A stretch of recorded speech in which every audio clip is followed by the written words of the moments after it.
የተለያዩ ከተለያዩ አንግል የሰበሰብኳቸውን ጥያቄዎች ነው በቀለ ገርባ አቀርባለሁ በሱ ላይ መልስ ይኖራል እስከ መጨረሻው አብራችሁን ትሆኑ ዘንድ ያክብሮት ግብዣዬ ነው በቀለ እስኪ መጀመሪያ ሰሞኑን እንግዲህ የነበረውን ነገር እናስታውሳለን በኦሮሚያ በተለይም በወለጋ አካባቢ ሲደረግ የነበረውን ወረራ ተከትሎ አንገት ቆርጦ ወደ ሌላ ቦታ ወስደው በዛ ላይ ቆሞ መግለጫ ሰጥቶ የነበሩ ሰዎች ነበሩ እሱን ተከትሎ በመላው ኦሮሚያ ተቃውሞ ሰልፎች ነበሩ ሲደረጉ የነበሩት ዩኒቨርሲቲዎች የመጀመሪያ ደረጃ ትምህርት ቤትን ጨምሮ ሁለተኛ ደረጃ ትምህርት ቤቶች የሰራተኛ ማህበራትና ፖሊሶች ጭምር የተሳተፉበት ሰልፍ ነበር የነበረውና እሱን አልፈን ከዛ ወዲህ ያለው ነገር አሁንም በጦርነት ውስጥ ያሉ ነገሮች አሉና በኦሮሚያ በአጠቃላይ እስኪ ኦሮሚያ እንዴት ሰነበተች አሁን ያለው ሁኔታ እንዴት ነው የሚነግሩ ምናልባት ስለ ኦሮሚያ የማያውቅና ዳር ላይ ቆሞ የሚጠይቅ ሰው ኦሮሚያ ምን ውስጥ ነው ያለችው በዚህ ሰዓት ብሎ ይላል እሱ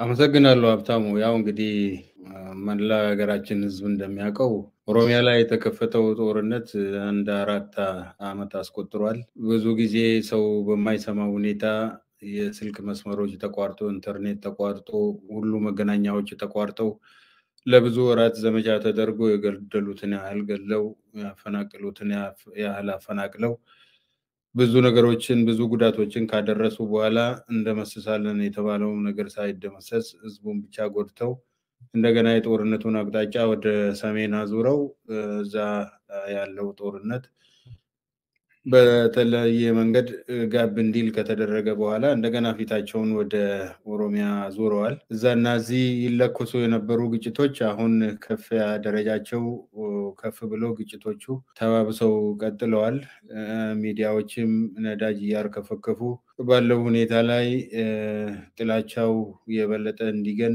በህዝቦች መካከል ያለው መቃቃር ስር እንዲሰድ ማድረጋቸውን አሁንም እንደቀጠሉ ነው በብዛህነትን አቃፊነትን የሚደግፉ ቡድኖች ወይንም ፌደራሊዝም ስርዓቱን የሚደግፉ ወይም ሊደግፉ ይችላሉ የሚባሉ ኃይላትና ተቋማት የፖለቲካ ቡድኖች ሁሉ በጅምላ የተከፈተባቸው ዘመቻ አሁንም እንደቀጠለ ነው እና ኦሮሚያ ውስጥ በተለይም ከአማራ ክልል ጋራ ጎራባች በሆነው የምስራቅ ወለጋና ወሮ ጉድሩ ወለጋ አካባቢ ከመንጊዜውም በበለጠ ሁኔታ አሁንም ግጭቶቹ ቀጥለዋል ተጠናክረው ቀጥለዋል ከዛም አልፎ ደግሞ አሁን ጦርነቱ በጣም ከፍ ባለ ደረጃ ላይ የተካሄደ ያለ መሆኑን የሚገልጹ አንዳንድ ሁኔታዎች አሉ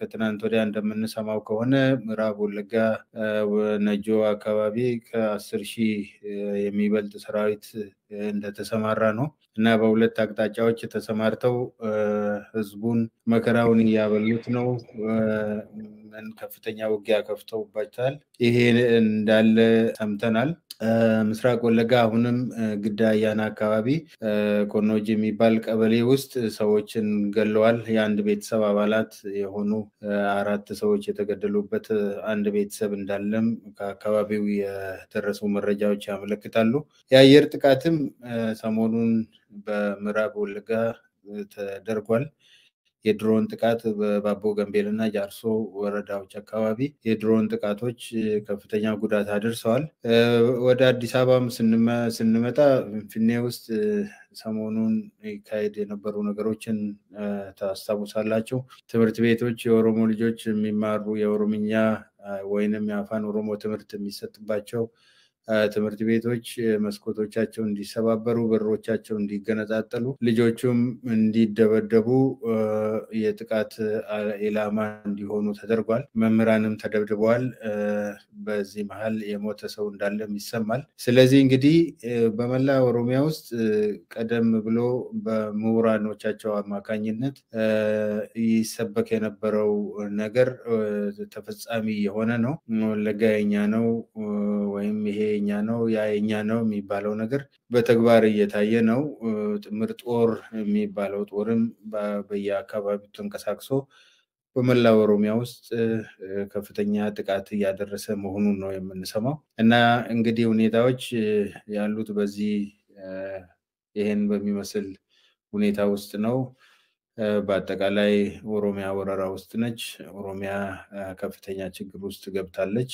ኦሮሚያን የማዳኑ ኦሮሞን የማዳን ኦሮሚያን የመታደግ ኃላፊነት የኦሮሞ ልጆች ነው። ይሄ እንግዲህ ወደፊት ምን መሆን አለበት የሚለውን ወደፊት እንነጋገራለን። መልካም፣ በጣም አመሰግናለሁ በበቀለ። እንግዲህ በደንብ ነው ያስቀመጡልኝ።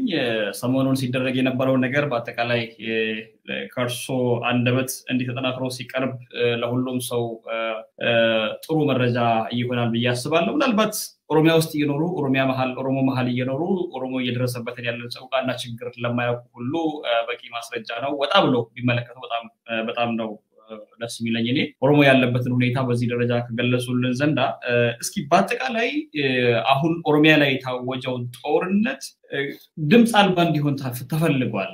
መንግስትም ድምፅ አልባ ሆኖ እንዲቀጥል እየፈለገ ያለው የሀገሪቱ ሚዲያዎችም ኦሮሞን ከመዝለፍና ከመሳደብ ውጪ እየተሰደደ ያለውን እየተሰቃየ ያለውን በድሮን እየተደበደበ ያለውን የኦሮሞን ህዝብ በመሃሉ እየኖሩ በዋና ከተማው እየተቀመጡ ጭምር ይሄ ነገር ጭራሽ ኦሮሞ ሌላውን እያጠቃ እንደሆነ ነው የሚናገሩት። ዶክመንተሪ የሚሰሩት የተለያየ ነገር የሚናገሩት ፖለቲከኞቹን ምኑን ህዝቡን በአጠቃላይ የሚሳደቡትና የሚያንቋሽሹ ከዛም ጎን ለጎን ፊንፊኔ ላይ ትንሽዬ ድራማ ነገር እየሰሩ ዩኒቨርሲቲ ትምህርት ቤት ውስጥ የአንደኛ ደረጃ ትምህርት ቤት ውስጥ ባንዲራ አይሰቀልም በሚል ተልካሻ ምክንያት ትልቁን ጦርነት ለመጋረድ እየሞከሩ ያለበት ሁኔታ ነው ያለውና በአጠቃላይ ይሄ ድምፅ አልባ እንዲሆን የተፈለገበት መንገድ ምንድነው ይላል በበቀለ? መንግስት እኮ ድምፅ አልባ እንዲሆን ብቻ አይደለም የሚፈልገው። በቀደምም እንደተነጋገርነው ይሄንን ዘመቻ በፊት አውራሪነት የሚመራው መንግስት ነው ግድያውን እየፈጸመ ያለው። በተቋም ደረጃ እየመራ ያለው መንግስት ነው። ምክንያቱም የመንግስት ዓላማ በዚህ ደረጃ ምን እንደሆነ ባለፈው ለመነጋገር ሞክረናል።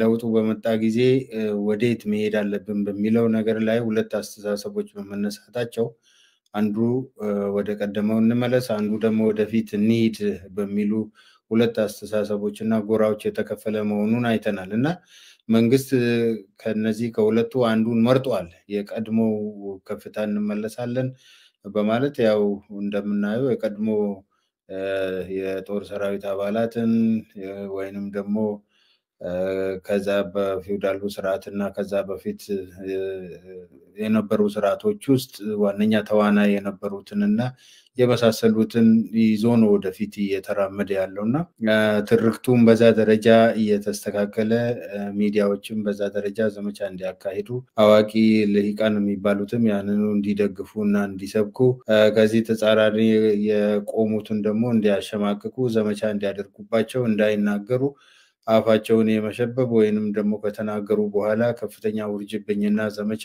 አድርጎ ተሸማቆ እንዲመለሱና ከፖለቲካ ውጪ እንዲሆኑ እንዳይናገሩ የማድረግ ዘመቻ እንተያዘው።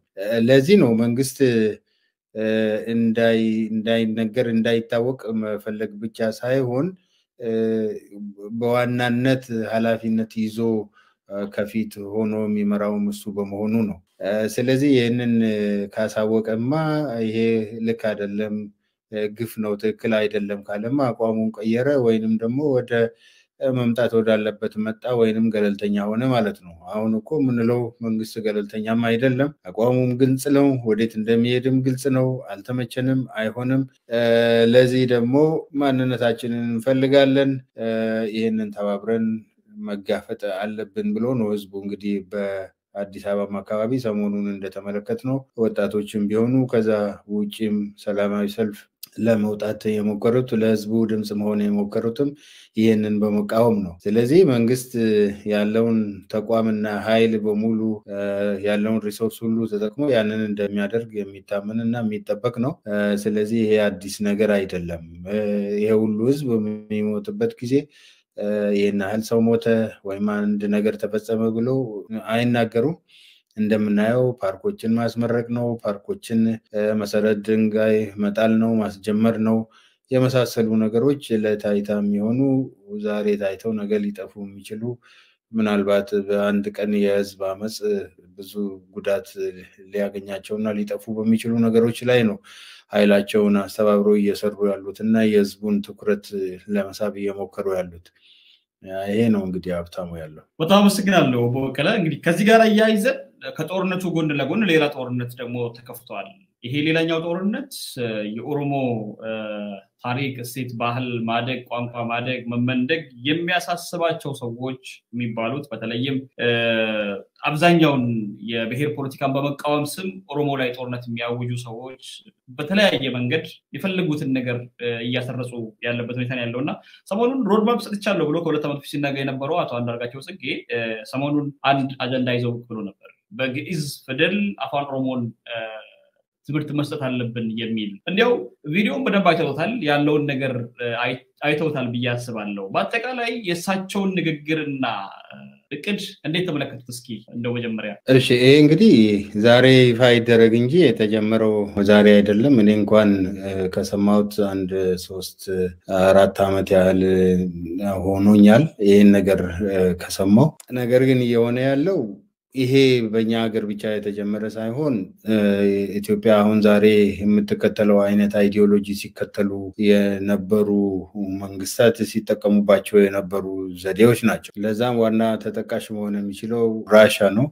ሶቪየት ህብረት በመጀመሪያዎቹ ዓመታት ሶሻሊዝም የቦልሸቪክ አብዮት በፈነዳበት ጊዜ 1918 አካባቢ በተለይም ከ1920ዎቹ ጀምሮ የቋንቋ እኩልነት፣ የብሔር እኩልነት፣ በአጠቃላይ እኩልነት የሚባሉ ነገሮች ሁሉ ፋሽን የነበሩ ጊዜ ቋንቋ ሁሉ እኩል ነው፣ ማንም ሕፃን በቋንቋው የመማር መብት አለው፣ እያንዳንዱ ህዝብ በራሱ ቋንቋ የመዳኘትና የመማር መብቱ የተጠበቀ ነው የሚል ህግ ወጥቶ የተወሰነ ጊዜ ተሰርቶበት ነበር። ከተወሰኑ ዓመታት በኋላ ግን በተለይ ራሽያ ይሄ እንዲሆን አልፈለገችም። በሌሎቹ ግዛቶች ላይ ኃያልነቷን ለማሳየት ወይንም ደግሞ የራሷ ቋንቋ ብቻ በሌሎቹ ሪፐብሊኮች በደንብ እንዲማሩትና አንድ ቋንቋ ብቻ እንዲኖር በመፈለጓ የሌሎችን ሪፐብሊኮች ቋንቋዎች ሰፕሬስ ማድረግ ጀመረች። ስለዚህ 1937-38 አካባቢ አንድ ፖሊሲ መጣ። ይሄኛው ምን የሚል ነው? ቋንቋዎቻችሁን በሙሉ በራሳቸው ቋንቋ መስራት ብትችሉም ነገር ግን ፊደሉን ወደ አንድ አምጡት፣ ሲሪሊክ ወደሚባለው አንድ ፊደል የራሽያ ፊደል አምጡት፣ በዛ እንድትማሩ የሚል ነገር መጣ። ከዛ በኋላ ብዙዎቹ ሪፐብሊኮች ወደዛ ቀየሩት። ወደዛ ፊደል ሲቀይሩ በጣም ከፍተኛ ችግር ውስጥ ነው የገቡት። ምንድነው የተፈጠረው? የራሳቸውን ቋንቋ ከመማር ራሽያ ቋንቋ መማር ነው የቀለላቸው። ያንን ፊደል በሚቀይሩበት ጊዜ ፊደሉ በጣም አስቸጋሪ ሆኖ ነው የታያቸው። በዛ ፊደል የራሳቸውን ቋንቋ ማሳደግ ወይንም መማር ወይንም ማስተማር እጅግ በጣም ከባድ ነው የሆነባቸው። ስለዚህ ከዚህ ከፈተና ጋር ከመጋፈጥ እንደውም አንደኛችንን ትተን የራሽያን ቋንቋ መቀበል ይሻለናል እስከ ማለት ሁሉ ተደርሷል። የተፈለገውም ይሄ ነበር እና ከዛ በኋላ ያንንም አድርገው አልተረፉም። 1958 ጀምሮ ደግሞ ሌላ የቋንቋ ፖሊሲ መጣባቸው። ያደረጉት ምንድነው? ቀድሞ ሲጠቀሙበት ከነበረው ዶሜን ቀስ እያሉ የመጀመሪያ አፍ መፍቻ ቋንቋቸውን የሚማሩባቸውን ክፍሎች መቀነስ ጀመሩ። ከቀነሱ በኋላ ቀስ በቀስ እያሉ ጭራሽ የቋንቋውን አጠቃቀም ለቤትና ለቤተሰብ ብቻ እንዲውል አድርገው የራሽያ ቋንቋ በአገሪቱ ውስጥ ዋነኛው ቋንቋ እንዲሆን ተደረገ ማለት ነው። ያ ከፍተኛ እንቅስቃሴ ፈጠረ። ያንን ሊተገብሩ የሞከሩ መሪዎችም ሳይሳካላቸው ቀረ። እንደዛ እየተደረገ እስከ አንድሮፖቭ ከዛ በኋላ እስከ የመጨረሻው ፕሬዝዳንት የነበረው ጎርባቾቭ ድረስ መጣ። ጎርባቾቭ በዛ ደረጃ መቀጠል የማይቻል መሆኑ ሲታወቅ ሪፐብሊኳም ፈረሰች። የሶቪየትም ተበታተነች፣ ራሽያም ለብቻው ሆነች ማለት ነው። እና ዛሬ የምናያቸው አንዳንድ ነገሮች በራሽያ እና በዩክሬን መካከል ሲደረጉ የነበሩት ያሉት ነገሮች አሁን ከኢትዮጵያ ጋር አወዳድረን ብንመለከታቸው ምልክቶቹ በብዙ ቦታዎች አሉ። ለማለት የፈለኩት ምንድነው? ይሄ በአንድ ጊዜ ዝም ብሎ የተጀመረ ነገር አይደለም። ስለዚህ መጀመሪያ የተሞከረው ምንድነው? በትምህርት ዘርፍ ውስጥ ያሉ ሰዎች ይሄንን ያውቃሉ። የትምህርት ፖሊሲውን መቀየር ነበረ። የትምህርት ፖሊሲው ቀድሞ ከነበረው የትምህርት ፖሊሲ እንዲለወጥና የቋንቋ አጠቃቀሙም ለምሳሌ ኦሮምኛ ወይም የአፋን ኦሮሞ እና የሌሎችም ቋንቋዎች እስከ 8ኛ ክፍል ስንጠቀም የነበረውን እስከ 6ኛ ክፍል እንዲሆን ተደርጓል። ይሄ እንግዲህ አዲሱ ትምህርት ሚኒስትር ከመጡ በኋላ ተግባራዊ ሊያደርጉት እየተንቀሳቀሱ ያሉት አንደኛው አዲስ ነገር ነው እና ይሄኛው ከዛ የቀጠለ ነው። እንግዲህ ፊደሉን መቀየር ነው ወደ ግዕዝ ፊደል መቀየር ነው። መጀመሪያውኑ የግዕዝ ፊደል እንዴት ለምን ሳይቀበል ቀረ ወይንም ደግሞ አፋን ኦሮሞ የግዕዝ ፊደልን ለምን ሳይቀበል ቀረ የሚሉ ሰዎች አሉ። ሀብታሙ ይሄን ከፈቀድክልኝ በጣም አመሰግናለሁ። እንደው እሱን በደንብ እንዲያነሱልኝ አንድ ነገር ላንሳሎት በደንብ ለነሱ መልስ እንዲሆን ለሌላው መልስ እንዲሆን። መጀመሪያውኑ የላቲን ፊደል የተመረጠበት ግዕዝ ተስቶ የላቲን ፊደል የተመረጠበት ፖለቲካዊ ዳራ አለው። ኢትዮጵያን ለመከፋፈል ኢትዮጵያኖች አንድ እንዳይሆኑ ስለተፈለገ ነው። ስለዚህ ይሄ ኢትዮጵያን ለመከፋፈል አንድና አንዱን በቋንቋ እንዳንግባባ ፊደሎቻችንም ጭምር ነው ያለያዩብን የሚል ነገር ነው እንደ ምክንያት ሲያቀርቡ የነበሩት እና ፊደልን ለምንድን ነው ያልተቀበለው? መጀመሪያ አፋን ኦሮሞን ለመጻፍ ለምንድን ነው የሳባ ፊደልን ለመጠቀም ያልቻልንበት ምክንያት ምንድን ነው? በጣም ጥሩ። ያው እንግዲህ እኔ በዚህ በቋንቋ ትምህርቱም በመማሩም በማስተማሩም ውስጥ ትንሽ ዘለግ ያለ ጊዜ አሳልፌያለሁ። እንዴት እንደተፈጸመም አንዳንድ ማስረጃዎችና መረጃዎችም አሉ። ምንድነው ዛሬ እንደሚባለው በፖለቲካ ምክንያት የሳባን ፊደል በመጥላት ወይንም ደግሞ ኢትዮጵያዊነትን በመጥላት አይደለም መጀመሪያውኑ የላቲን ፊደል ለአፋን ኦሮሞ እንዲሰራበት የተደረገው። አንደኛ ነገር የሳባ ፊደል ምን ችግሮች አሉት ወይንም ደግሞ የሳባ ፊደል ሊቀርፍልን የማይችለውን ነገር የላቲን ፊደል ሊቀርፍልን የሚችለው ነገር ምንድነው ተብለው ዝርዝሮች ወጥተው ነበር። ለህፃናትስ ምን ያህል ለመማር አመቺ ናቸው፣ ምን ያህል የትኛው አመቺ ነው የሚለውን ነገር መጀመሪያውኑ ተነስቶ ብዙ ውይይት ተደርጎበታል። ከህፃናት ከተማሪዎች አንፃር የተደረገ ፔዳጎጂካሊ የተደረገ ምርጫ ነው። አንደኛ ከብዛት አንፃር ስንመለከት የአማርኛ ፊደላት 33 ወደ ታች 33 ሲሆኑ ወደ ጎን ደግሞ 7 ናቸው። ስለዚህ አንድ ሰው አማርኛን ወይንም ደግሞ ፊደል ማንኛውንም ቋንቋ ለመማር ከፈለገ እና በዚህ ፊደል መጻፍ ከፈለገ 33 ወደ ታች 7 ወደ ጎን 261 ነው 231 ፊደላትን አንድ በአንድ ማጥናት ይኖርበታል። ይሄ ቋቋ ኩያኩ የተባሉ እነዚህ የመሳሰሉ ነገሮችን ሳይጨምር ማለት ነው 231 ፊደላትን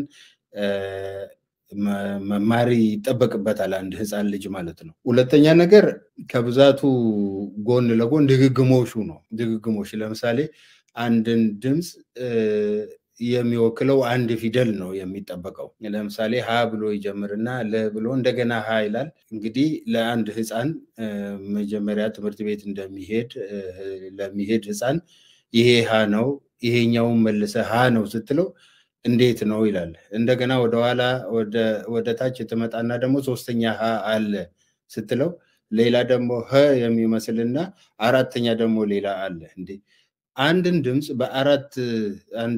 በአራት ፊደል እንዴት አድርጌ ነው የምማረው? የትኛው ሀ ነው የምትነግረኝ? ኦኬ ይሄም ሀ ከሆነ ያም ሀ ከሆነ ይሄኛውም ሀ ከሆነ ለምንድን ነው አንድ ድምጽ አራት ፊደሎች እንዲኖሩት የተደረገው?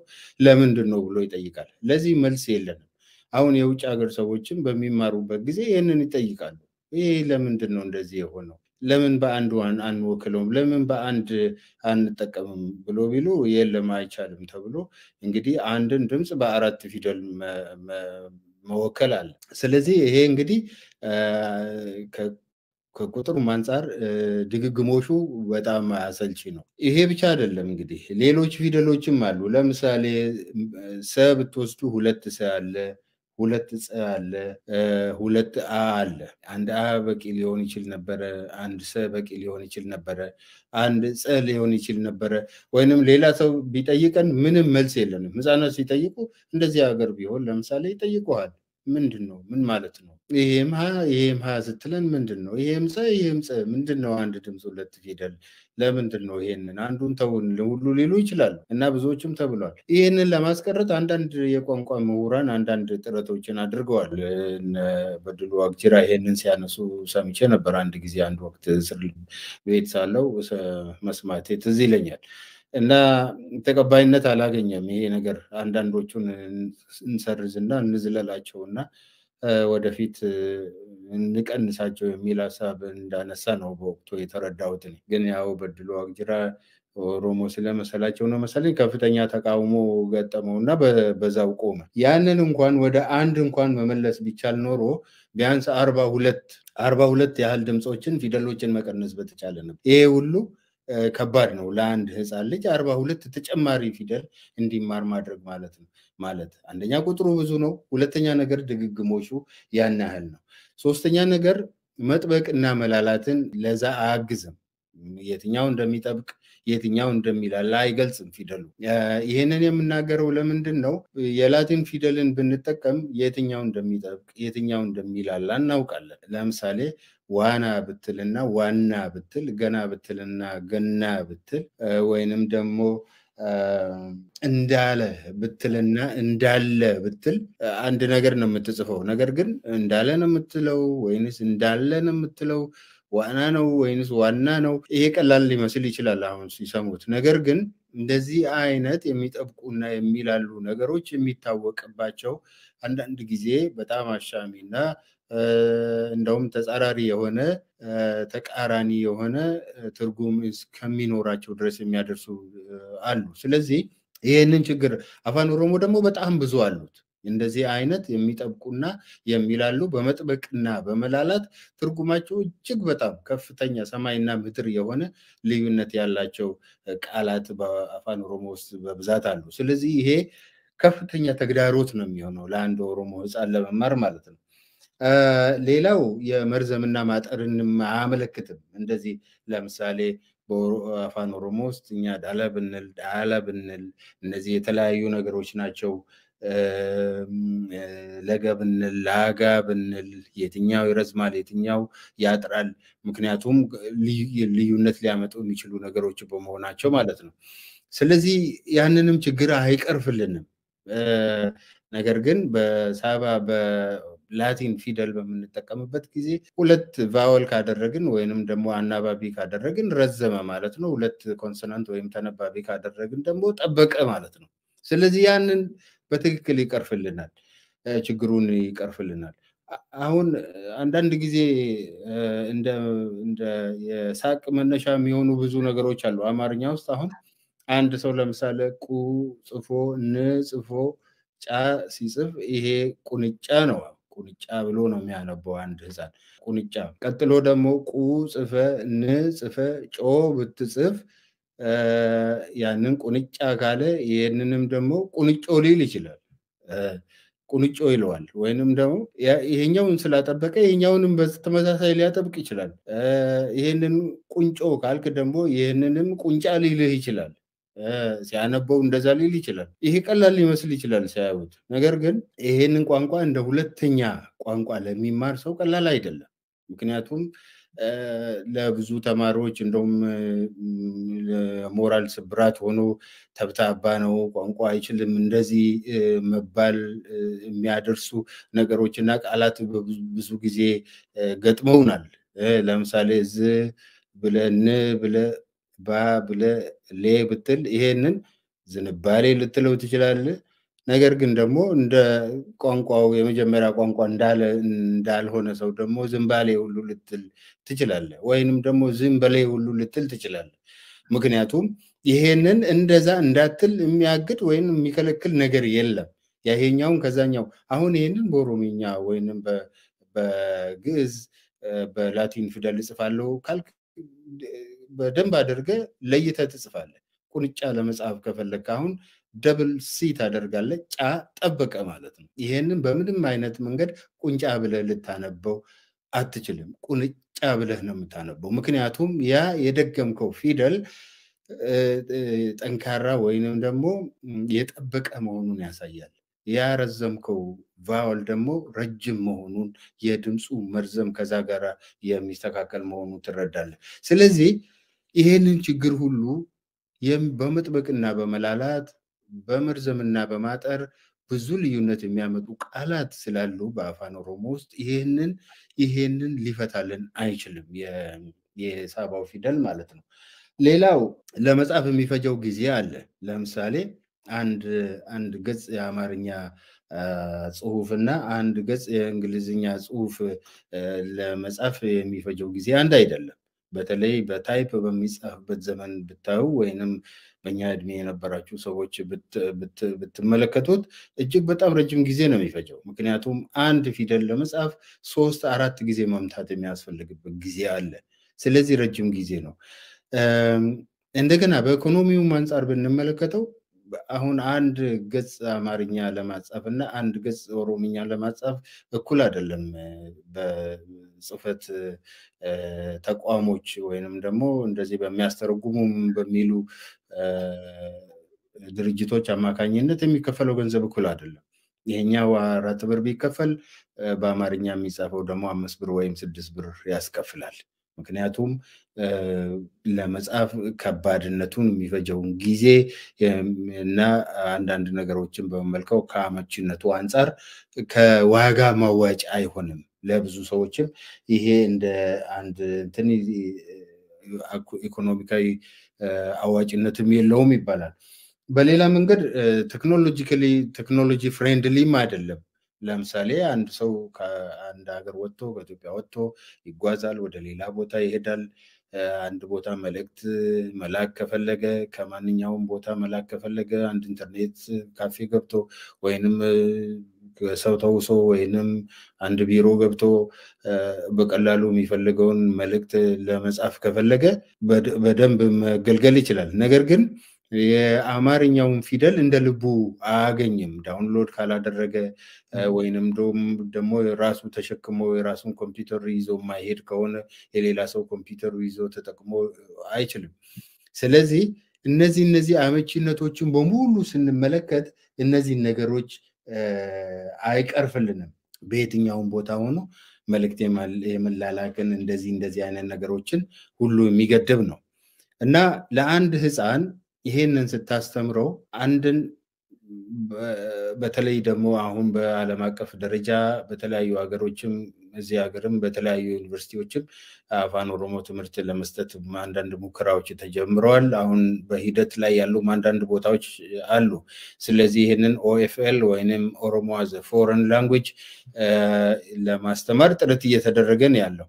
ይሄንን አሁን ፎረነሮችን ለማስተማር ቢፈለግ በ3-4 ቀን ውስጥ ጽሁፉን በተመለከተ ጽሁፉን በ3-4 ቀን ብቻ ማስተማር ይቻላል። እጅግ በጣም አጭር በሆነ ምክንያቱም 21 ኮንሶናንቶችን ወይንም ደግሞ ተነባቢዎችን እና 5 ቫወሎችን ብቻ ነው የምታስተምረው። እንዲረዝም ከተፈለገ 5 ጨምረህበት 10 ቫወሎች ይሆናሉ። የሚረዝሙ 5 አሉ፣ አጫጭሮቹ 5 አሉ ማለት ነው። እነዚህም ብቻ ነው የምታስተምራቸው። ኮንሶናንቶቹ ያሉት ናቸው። ደብል ቁቤ ደቻ የሚባሉ ወይንም ደግሞ ጥንድ ፊደላት ደግሞ አሉ። እነ ሽ እነ ሸ የመሳሰሉ ደግሞ አሉ። እነሱ ደግሞ ቁጥራቸው 3 ወይም 4 ብቻ ነው።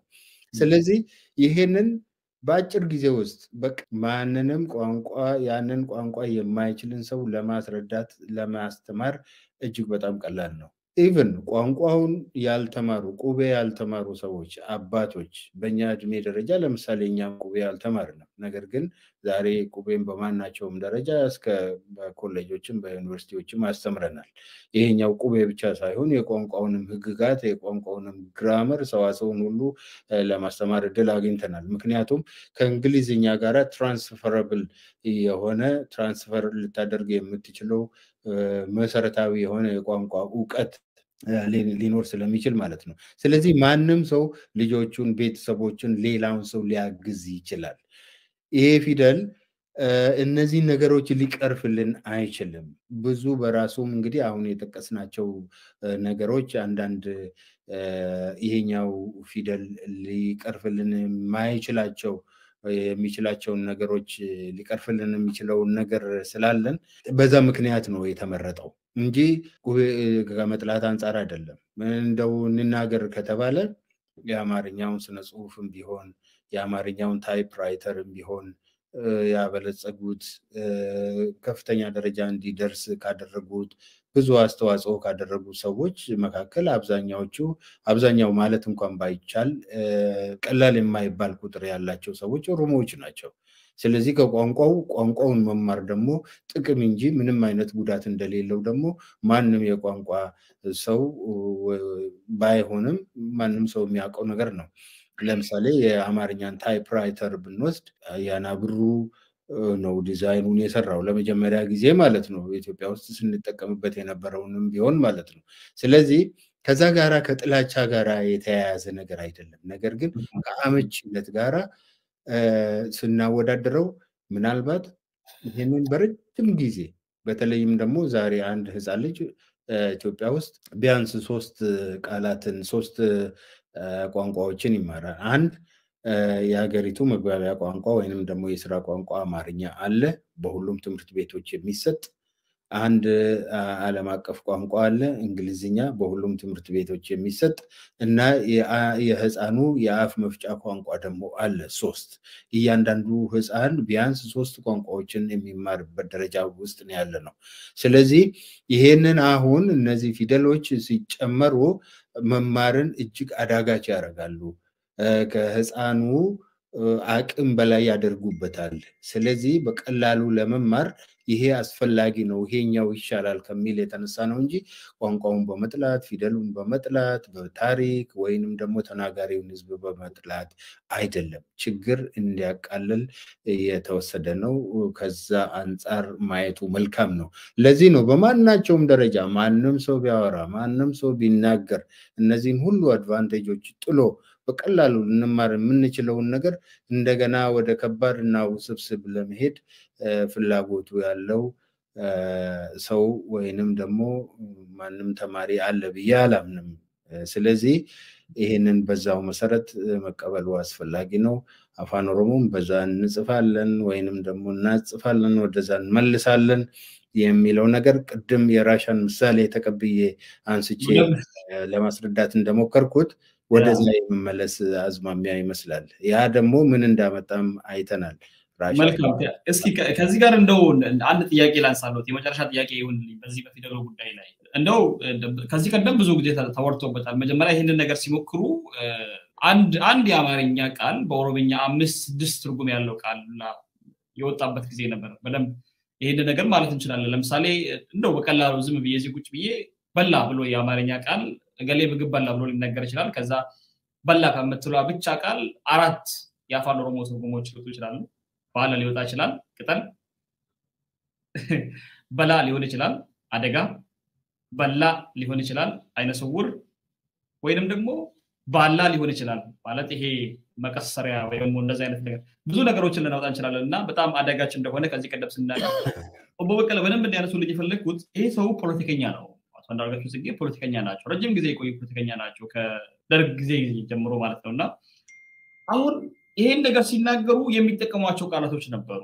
የሀገር በቀሉን ትተው ንቀው የወራሪዎችን የቀኝ ገዢዎችን የናፈቁበት ከኢትዮጵያ መነጠል ስለሚፈልጉ አሁን ካነሱልኝ አንግል በተጨማሪ ይሄንን ነገር ነው ሲጠቀሙበት የነበረው። ማለት ሰው እንዲጠላውና ለካ ይሄ ወራሪ ወይ ደግሞ እንደዚህ ፊደል ነው ብሎ እንዲቀበል ለማድረግ የሚሄዱበት መንገድ ነበርና እንደው ይሳካላቸዋል? ግባቸውስ ምንድነው? በዚህ ደረጃ ሳያውቁ ቀርተው ነው ይሄን ነገር የሚናገሩት ወይስ ግባቸው ምንድነው? ከዚህ ንግግራቸው ጀርባ ያው እንግዲህ አንዳንድ ጊዜ ፖለቲካ አእምሮን ብዙ ጊዜ ይጋርዳል። አንድ የምትወደው ነገር ከነ ችግሩም ነው የምትወደው።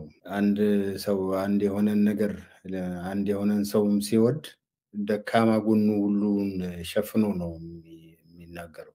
አሁን እኔ እንደሚመስለኝ ይሄ የወራሪዎች የቅኝ ገዢዎች የሚለው ነገር በእውነት ትንሽ በጣም ያስተዛዝበናል። ምክንያቱም በሀገራቸው እየኖርን ማናቸውንም የነሱን ፕሮዳክት እየተቀበልን ምግብ ሁሉ ሳይቀር ከነሱ እየተጫነ እየመጣልን ትምህርትም የምንለው ዘመናዊም ትምህርት ከነሱ እየቀሰምን በቤታችን ውስጥ የምንጠቀማቸው ነገሮች ሁሉ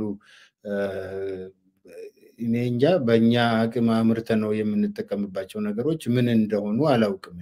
እዛ ሀገር ውስጥ የምናመርታቸው ነገሮች ቢሆኑ እንኳን ለዛ ግብአት የሚሆኑ ብዙ ነገሮች ከውጪ የሚመጡ ናቸው እንጂ ራሳችንን ችለን የሰራነው አንዳች ነገር ያለ አይመስለኝም። ብንሰራ ጥሩ ነበር። ነገር ግን እውነቱን እያወቅን ይሄን ነገር አቮይድ ማድረግ የማንችል መሆናችንን እያወቅን እንደዚህ ማለት ያው ፖለቲካው ጋርዶን ወይንም ደግሞ ማንነታችን ከሁሉ ነገር በልጦብን ሊሆን ይችላል። እኛም እውነት ነው እሳቸው እንደሚሉት ሀገራችንን ያለንበትን ሀገር ጠልተን አይደለም። ነገር ግን ምንም ቢሆን ደግሞ እንደ መውደድ እና እንደ መጥላት ቢሆን ኖሮ ደግሞ እዚህ መልካችን ከሚመሳሰል በባህላችን ከተወራረሰ አብረን በኩታ ገጠምም ይሁን ተቀላቅለን ካለን ህዝብ የበለጠ ሩቅ ያለው በቆዳም በባህልም በምንም ከኛ ጋር ተመሳሳይነት ያለው ነገር ወደን አይደለም። ነገር ግን የሚጠቅመንን ደግሞ እናውቃለን፣ የሚጠቅመንን እንወስዳለን፣ የሚረዳንን እንቀበላለን። ካልሆነ ደግሞ የኛ ነው ተብሎ የማይሆን ነገር አይሰራም እና ልንቀበለው የምንችለውን ነገር መቀበል አንችልም። ስለዚህ የራስን ነገር መውደድ ጥሩ ነው። እንግዲህ ወዶ በዛ ደረጃ ዋጋ መክፈሉ አስፈላጊ ነው። እኛ ግን እንደምንለው ለህፃናት እንዲማሩ ከዚህኛው ፊደል የተሻለ ምንም አይነት ፊደል የለም። በእርግጥ እውነት እንነጋገር ከተባለ አሁን አፋን ኦሮሞ ምናልባት በዓለም ካሉ ቋንቋዎች ለመጻፍ እጅግ በጣም የቀለለ ነው ብዬ ማሟገት እችላለሁ። ምክንያቱም በሁሉም ቋንቋዎች የሚጻፈውና የሚነበበው የተለያየ ነው። በእንግሊዝኛም ብዙ ችግር አላቸው። ለምሳሌ ሁላችንም የምናውቀው ኬ የሚባል ፊደል ይጻፋል። ነገር ግን ኢኒሻል ሆኖ መጀመሪያ ሲመጣ አይነበብም። ኖሌጅ ኬ አለው፣ ኖ የመሳሰሉ እነዚህ ነገሮች አሉ። ፒ ይጻፋል፣ ነገር ግን አይነበብም። ሳይኮሎጂ ላይ ዳውት ላይ ቢ ይጻፋል፣ ነገር ግን አይነበብም። የማይነበብ ከሆነ ለምን አይጻፍም? የማይነበብ ከሆነ ለምን ይጻፋል? ከተጻፈ ለምን አይነበብም? የሚሉ ሰዎች አሉ፣ የቋንቋ ምሁራን አሉ። ነገር ግን ይሄ ከመጀመሪያውኑ ሲወርድ ሲዋረድ የመጣ ስለሆነ ተቀብለውታል። ነገር ግን ያንን ለመፍቻ ደግሞ ዘዴ አበጅተውለታል። እነሱ ያበጁት ዘዴ ምንድነው? ይሄ ብ ዳውት ውስጥ ያለው ብ አይነበብም። እንደማይነበብ ደግሞ ይሄ እንደዚህ ተብሎ ይነበባል ተብሎ በጎን ሁሉም ቋንቋውን የተማረ ሰው ሊያነብ የሚችላቸው አይፒኤ የሚባሉ ኢንተርናሽናል ፎነቲክ አልፋቤትስ በሚባሉ አልፋቤቶች ይጻፋል። እነዚህ አልፋቤቶችም ደግሞ በሚያስገርም ሁኔታ አብዛኛዎቹ ከዚህ ከላቲን ፊደል የመጡ ናቸው። አብዛኛዎቹ የላቲን ፊደላት ናቸው። ነገር ግን ከዛ ውጭ ያሉ እጅግ በጣም ጥቂት የሆኑ አንድ 14 15 የሚሆኑ ሌሎች ፊደሎች ወይንም ምልክቶች ታክለውባቸዋል። ነገር ግን በመሰረታዊነት አይፒኤ ውስጥ ያሉት እነዚህ ናቸው። ስለዚህ እነሱ አንድ ዘዴ አበጅተውለታል። በዘዴያቸውም ውስጥ ደግሞ ይሄ ላቲን ፊደል አለ። አሁን በግዕዝ ፊደል ውስጥ እነዚህ ነገሮች አናገኝም። ይሄንን ሰፋ አድርገን ልናየው እንችላለን። ከሙያውም ከእንትኑም አንፃር ብዙ ሰዎች ሊናገሩበት ይችላሉ። ረዘም ያለ መግለጫ መስጠትም ይቻላል። ነገር ግን እኛ አሁን ለምሳሌ አዲስ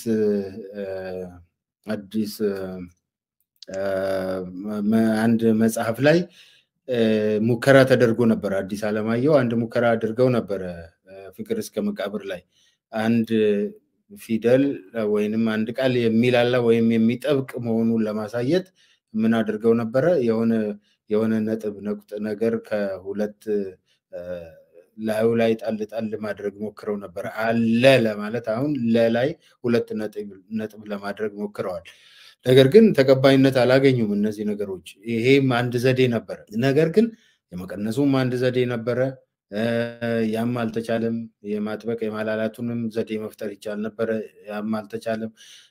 ምክንያቱም ታሪክን ይቀይራል ስለተባለ ብዙ ሰዎች ስለተቃወሙት ቀርቷል። ስለዚህ በአጠቃላይ ለማለት የምፈልገው ለአፋን ኦሮሞ ከዚህ ፊደል የተለየ የተሻለ በማንኛውም መንገድ ሊገኝ አይችልም። ምክንያቱም የምንጽፈው እንደምናነበው የምንጽፈው የተጻፈ ነገር ሁሉ ይነበባል፣ የምንናገረውን ደግሞ እንጽፋለን። በቃል መሸምደድ አያስፈልግም። ለምሳሌ በእንግሊዝኛ ውስጥ በጣም ኢሬጉላር የሆኑ ብዙ ነገሮች አሉ። ቅድም አማርኛ ላይ ያነሳኋቸው አይነት ምልክቶች አሉ። ለምሳሌ POOR ፑር ከሆነ እነዚህ ሁለቱ ኦዎች እንደ ኡ ነው የተነበቡት። ነገር ግን DOOR ደግሞ እንደሌላ ነው የሚነበበው። ይህን እንዲህ ካነበባቸው ይህንን እንደዚህ ለምን አላነበባቸውም እንዳንል ቅድም ያልነውን እነሱ ዘዴና አንድ ነገር አበጅተውላቸዋል። ማምለጫ መንገድ አላቸው። ለማንኛውም ይሄንንም ስንል ኤክሰፕሽኖች አሏቸው። አፋን ኦሮሞ ግን ምንም ኤክሰፕሽን የለውም። ምንም ኤክሰፕሽን የለውም። በቃ እንትን ለማድረግ አንድን ቃል የግድ ስፔሊንጉን መሸምደድ አይጠበቅብንም። ሁለት ቫወል ከሆነ ይጠብቃል፣ ሁለት ቫወል ከሆነ ይረዝማል፣ ሁለት ኮንሶናንት ከሆነ ደግሞ ይጠብቃል ነው። ስለዚህ በቃ እነዚህን 3 ወይም 4 5 ህጎች ካወቅን አለቀ ማለት ነው። መሸምደድ አያስፈልገንም፣ መቸገር አያስፈልገንም። መማርም ማስተማርም ቀላል ነው። ኤክሰፕሽንም የለውም። ብዙ ቋንቋዎች ግን እጅግ በጣም ብዙ የሆኑ ኤክሰፕሽኖች አሏቸው፣ እንግሊዝኛን ጨምሮ ማለት ነው። ስለዚህ እነዚህ ነገሮች ሁሉ በተአምር አልፎ ነው የሰው ልጅ እዚህ የደረሰው። እኛ ደግሞ አጋጣሚው ሌት ካመርስ አድቫንቴጅ አለ። ሁልጊዜ ወደ ኋላ የመጣ አሁን ቤት በሚሰራበትም ጊዜ አዳዲስ እንትኖች እየመጡ እየተሻሻለ ነው የሚሄደውና ወደ በኋላ ላይ የመጣ ሁልጊዜ አድቫንቴጅ እያገኘ ይሄዳል። ስለዚህ እኛም ያንን አድቫንቴጅ አግኝተናል። አሁን ቋንቋችንን ባጭሩ በቀላሉ ለማስተማር ትልቅ እድል አግኝተናል። ያንን እድል መጠቀም የኢትዮጵያ ቋንቋ ስለሆነ በኢትዮጵያም እንዲማሩት ማድረግ፣ በውጭ ሀገርም እንዲማሩት ማድረግ፣ እኛም የምንችለውን የሌላውንም ቋንቋ ማዳበር፣ መማር፣ ማስተማር አስፈላጊ ነው ብዬ አምናለሁ። ዋናው ግን ፊደሉ በምንም አይነት መንገድ ከዚህ የተሻለ ፊደል ለአፋን ኦሮሞ እና በቅርብ ጊዜ በቋንቋቸው መጽሐፍ ለጀመሩ ቋንቋዎች በምንም አይነት መንገድ ከዚህ የተሻለ ዘዴ የሚገኝ አይመስለኝም። በጣም አመሰግናለሁ በቀለ። ይሄንን ነገር በጣም ሰፊ ጊዜ ወስደንበት ነው ያወራነው። ትልቅ የማንነት መሰረት ነው ቋንቋ። ቁቤም ደግሞ እንግዲህ ብዙ መስዋዕትነት በኋላ ስራ ላይ የዋለ የኦሮሞ ህዝብም ራሱን ታሪኩን፣ ባህሉን፣ ቋንቋውን እንዲማርበት ተደርጎ ከዛም አልፎ ደግሞ እንግዲህ በኦክስፎርድ ዩኒቨርሲቲ ጭምር በተለያየ ጊዜ አሁን በፎሬነርስ ላንጉዌጅ ደረጃ ሊሰጥ ያለበት ሁኔታ ነው ያለውና ስለዚህ ይሄንን ከዛ ወደ ኋላ ለመመለስ ነው። ምናልባት አላውቅም ለምን እንደዚህ እንደሚሉ እነሱ ቅድም እርሱ አስተውልኛል። በተለይም ከራሻ ታሪክ ጋር አገናኝተው ያነሱልኝ ነገር በደንብ ልዩ መገለጫው ሊሆን ይችላል ወይ ደግሞ የኋላ የነሱ ድብቁ ሚስጥራቸው ሊሆን ይችላል። በዚህ ደረጃ ነው ለመሄድ የሚታሰበው። ደግሞ ግልጽ ነው የሚያደርጉት ነገር ሁሉ አንድ ነው፣ የሚፈልጉት ነገር ሁሉ አንድ ነው። በአንድ ፊደል የሚጻፍ ከሆነ አማርኛን በዛ ደረጃ ሰው እንዲማር ከዛ በኋላ ብዙ ነገር ነው እቅዳቸውና ግልጽ ይመስለኛል መልእክቱ። እነሱም በተለያየ ጊዜ ስለሚናገሩት ነው ይሄንን ነገርና አንድ ቋንቋ፣ አንድ ባንዲራ፣ አንድ ህዝብ፣ አንድ እምነት የሚል ነገር በተደጋጋሚ ስለሚናገሩ ከነዚህ ሰዎች ደግሞ እንዲህ አይነት ነገር ሲመጣ ምንድነው ፍላጎታቸው የሚለውን በፓተርን ህዝቡን በአሲሚሌሽን ወደዛ ለመመለስ እየሄዱበት ያለው ሁኔታ ነው የሚያመለክተውና በጣም አመሰግናለሁ። ብዙ ነገር ያነሳ ነው። በበቀለ ከእርሶ ጋር ከዚህ ቀደም ባደረግነው ውይይት ላይ አንዳንድ ቃላቶቹ ተመንዝረው እና ተሰንጥቀው በተለያዩ ሚዲያዎች በተለያዩ ምሁራን ያልሆኑ ፖለቲከኞችም ፖለቲከኛ ያልሆኑ ሰዎችም ሲደመጡ ወይ ደግሞ ሲተነተኑ ሰምቻለሁ ሰሞኑን።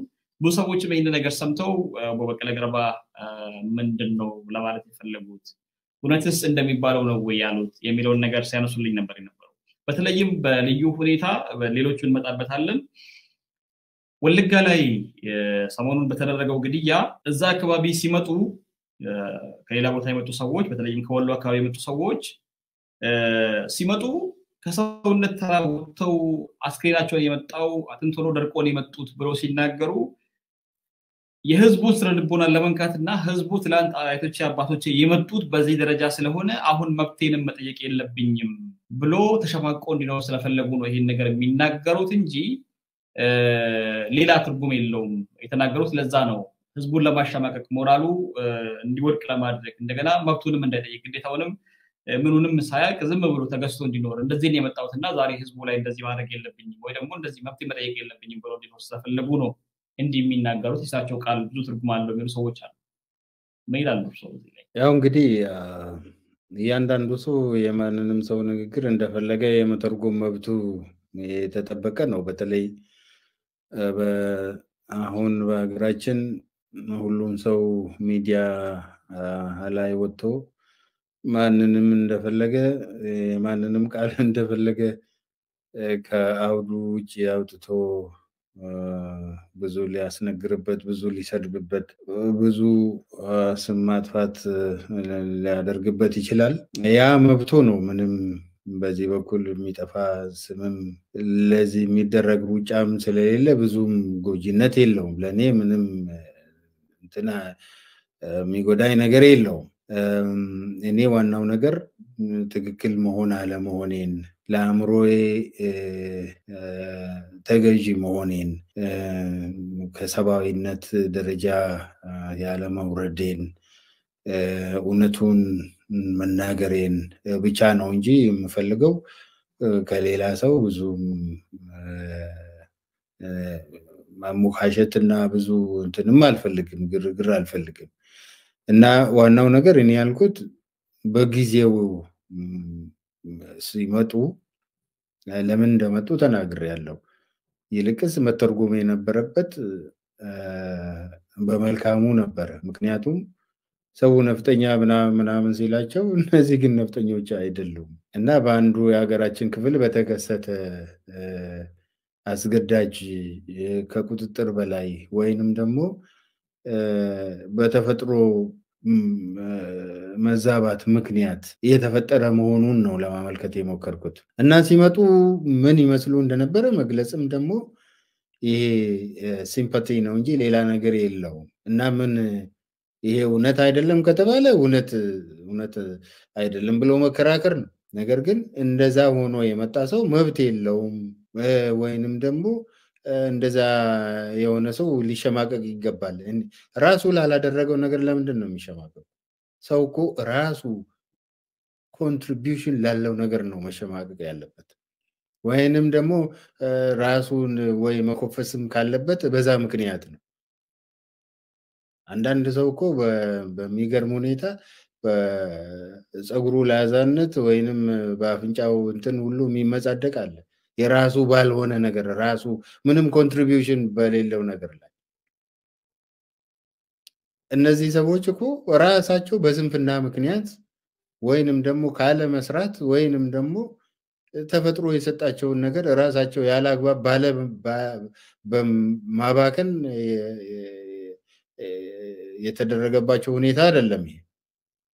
ይሄ ዝናብ አልዘንባለ፣ ለረጅም ጊዜ ሆነ፣ ረሃብ ገባ፣ ችግር ገባ። ስለዚህ ከሱ የሚበላ ምግብ ጠፋ። በዛ ምክንያት ወደዛ እንዲመጡ ተገደዱ። የሀገሩም ህዝብ ደግሞ ያንን ተቀበለ፣ አስተናገዳቸው። ሲመጡ እውነት ነው ማረስ አይችሉም፣ ማረሰላቸው። ሲመጡ እውነት ነው ዘር አልነበራቸውም፣ ዘር ሰጣቸው። ይሄ ምንም ያሸማቅቅ ነገር አለው? ይሄ እኮ በማንም ሰው ላይ በማንም ህዝብ ላይ ሊደርስ የሚችል ነገር ነው። ዛሬ ዝናብ የሚዘንብበት ቦታ ነገ እኮ ላይ ዘንብ ይችላል።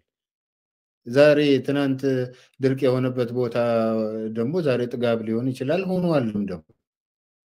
ይሄ ምንም የሚያስኮፍስ ምንም የሚያሸማቅቅ ነገር የለው። ትናንት ሆኖ ምንም ሆነው ቢመጡ ዛሬ የሰው የመብታቸው እንዳይከበረላቸው የሚያግዳቸው ነገር የለም።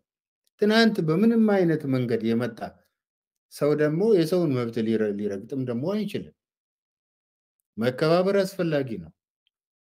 ኦኬ ውለታው ይቅር፣ ነገር ግን ምንም ነገር ይቅር፣ ነገር ግን ከመንግስት ጋር ሆኖ ታጥቆ የሀገሬውን ሰው መውጋት ግን ትክክል አይደለም። ዛሬም ልክ አይደለም። ዛሬም የምንለው ነገር ነው። እንዴት እንደመጡ አይደለም፣ እንዴት እንደመጡማ ተናገሩ። የራሳቸው ጥፋት ባልሆነ ነገር ነው የመጡት። አገር ሊገዙ ሊያስተዳድሩ አይደለም የመጡት። ነፍጠኛ ሆነው አይደለም የመጡት። ጠበንጃ ታጥቀው አይደለም የመጡት።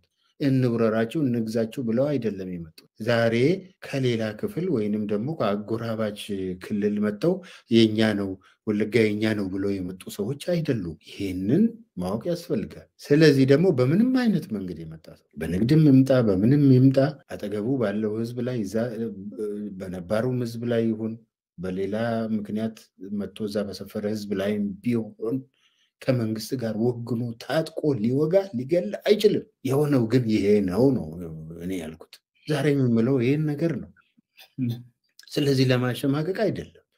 ምን ስለሆነ ነው የሚሸማቀቁት? እኔ ራሴ ላጠፋሁት ነገር በስርዓት ላልያዝኩት ነገር ላልተንከባከብኩት ነገር ነው መሸማቀቅ ያለብኝ እንጂ ተፈጥሮ ባመጣብኝ ነገር ምንድን ነው የሚያሸማቅቀኝ? ይሄንን ከየት አምጥተው እንደሚያወሩ ከየት አምጥተው እንደሚናገሩ የሚያውቁት እነሱ ራሳቸው ብቻ ናቸው። ይህንን ደግሞ የሚያቆሽሹት ራሳቸውን ነው፣ አእምሯቸውን ነው። እኔ ምንም የሆነው ነገር የለኝም በዚህ በኩል። እኔ ድምፅ እንዲሰጡኝ አልፈልግም፣ ምንም እንዲያደርጉልኝም አልፈልግም። እኔ ከማንም ጋር እዛ ከመጣሁም አይደለም፣ እዛ ከሚኖረውም አይደለም፣ ከተወለድኩበት ማህበረሰብ ውስጥም አይደለም። ይሄ መታወቅ አለበት።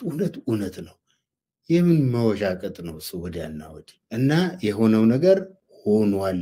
በዛ ሁኔታ ነው የመጡት። ዛሬ ግን ከመንግስት ጋር አበሩ። ትናንት ያስተናገዳቸውን ህዝብ ወጉ፣ ገደሉ ነው ያልኩት። ይህ ልክ አይደለም ካሉ የለም አልወጋም፣ የወጋው ሌላ አካል ነው ወይም ደግሞ መውጋቱም ስህተት ነው ውሸት ነው ብሎ መከራከር ያባት። ይህንን ደግሞ ሁልጊዜ በማንኛውም ቦታ በዛ ሀገር ውስጥ የተደረጉ ነገሮች ሁሉ ለኢንቨስቲጌሽን ለምርመራ ክፍት ይሁኑ ስንል ነው የኖር ነው። አሁንም ይህንን ነው የምንለው እኛ። ማንም ይሁን ማን ገዳይ ለስርዓት ለህግ መቅረብ አለበት። ከማንም ብሔር ቢሆን ገዳይ መቀጣት አለበት። ገዳይን ከኋላ ሆኖ በሚዲያ እንዲጋደሉ የሚያደርግም አብሮ መቅረብ አለ። የሚያዋጋው ስንቅ የሚሰጠው የሚያቀብለው መሳሪያ የሚሰጠው ያ ሁሉ አብሮ መቅረብ አለበት። ይሄ ደግሞ እያንዳንዳችን ወደፊት የምንጠየቅበት ነገር ነው። እኔም ለተናገርኳቸው ነገሮች ሁሉ ማናቸውም ነገር ሁሉ ኃላፊነትን ወስዳለሁ። ኃላፊነት እያንዳንዳችን ዛሬ እንደምናወራው አይደለም። እያንዳንዳችን በተናገርናት መጠን በተናገርናት ነገር ላይ ለፍርድ ልንቆም ይገባል። ይሄ ደግሞ አንድ ቀን ይሆናል። ሰው ሁሉ ሞቶ አያልቅም። አንድ ቀን ይሄ ስርዓት ይለወጣል። እውነተኛ ስርዓት ይሰፍናል። የዓለምም ህዝብም እንደዚህ የሰው ደም በእጃቸው ያለ ሰዎች እንደዚህ ይለቃቸዋል ብዬ አላምንም። ይሄ ሀገር እንደዚህ በደም እንደጨቀየ አይቀርም። ሰው ቢተው ፈጣሪ አይተው። ስለዚህ ከማንኛውም ዘር ዛሬ ተደብቃችሁ በሚዲያ አዋግታችሁ ሌላውን አዋጊ የምታረጉ ገላችሁ ሟች ሆናችሁ የምታለቅሱ ይሄ የሚቀር አይምሰላችሁ። ይሄ መነጋገር ጥሩ ነው። እውነት ካልተነጋገርን አይሆንም። የገዛ ወገኔ እኔ ብሆን ልጄ ብሆን እኔ ራሴ ቢሆን የኔ እጅ ካለበት መጠየቅ ግዴታዬ ነው። ፈጣሪ ይህንን እያንዳንዳችንን ሳናይ ያሳልፈን። ስለዚህ መዘጋጀት ያስፈልጋል። ለምንናገረው ነገር ኃላፊነት እንውሰድ። ይሄ ድብብቆሽ ይሄ ከባልሽ ባል ይበልጣል ወይንም ደግሞ ብዙ ሚዲያ ስላለን ብዙ ቢሮክራሲ ውስጥ ሰው ስላለን ብዙ የሚጽፉልን ሰዎች ስላሉ ሶሻል ሚዲያ ላይ ብዙ ሰው ስላለን ብዙ ምሁራን ስላለን ከፍርድ እንተርፋለን ብላችሁ አታስቡ። እኔም አልተርፍም። ስለዚህ የሚያስፈልገን ይሄ ህዝብ አብሮ በሰላም ድሮ ይኖር እንደነበረው እንዲኖር መርዳት ነው። ያንን መርዳት ነው።